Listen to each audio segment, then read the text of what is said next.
ഒരു ഡിസൈനിൽ നമ്മൾ പല രീതിയിലുള്ള കളേഴ്സ് ആഡ് ചെയ്യുന്നുണ്ടാവും. ഇത്തരത്തിൽ കളേഴ്സിനെ ആഡ് ചെയ്യുന്നത് ആ ഒരു ഡിസൈനിനെ ഭംഗി കൂട്ടാൻ വേണ്ടി മാത്രമല്ല, ആ ഒരു ഡിസൈൻ കാണുന്ന ആളുകൾക്ക് ഒരു എക്സ്പ്രഷൻ ഫീൽ ചെയ്യാൻ വേണ്ടിയിട്ട് കൂടിയാണ്. ഓരോ നിറങ്ങളും ആളുകളുടെ മനസ്സിൽ വ്യത്യസ്തമായിട്ടുള്ള ഫീലിംഗ് ആണ് ഉണ്ടാക്കുന്നത്. ഇതിൽ കളറിൻ്റെ മെയിൻ ആയിട്ടുള്ള റോൾ എന്ന് പറയുന്നത് ഒരു ഇമോഷണൽ കണക്ഷൻ ബിൽഡ് ചെയ്യുക എന്നത് കൂടിയാണ്.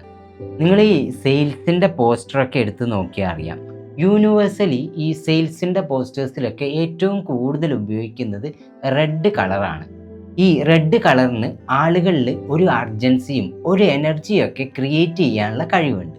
നിങ്ങൾ ഈ ഒരു ഗ്രീൻ കളറിലെ ലേബൽ കാണുന്ന സമയത്ത് ആ ഒരു പ്രൊഡക്റ്റ് നിങ്ങൾക്ക് കുറച്ച് ഓർഗാനിക് ആയിട്ടും അതുപോലെ തന്നെ നാച്ചുറലൊക്കെ ആയിട്ട് തോന്നാറില്ലേ?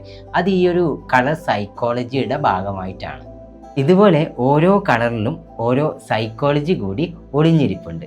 അപ്പോൾ അടുത്ത പ്രാവശ്യം നിങ്ങൾ സ്വന്തമായിട്ടൊരു ഡിസൈനൊക്കെ ചെയ്യുന്ന സമയത്ത് ഈ ഒരു കളർ സൈക്കോളജി കൂടി ഉപയോഗിക്കാൻ വേണ്ടിയിട്ട് ശ്രദ്ധിക്കുക.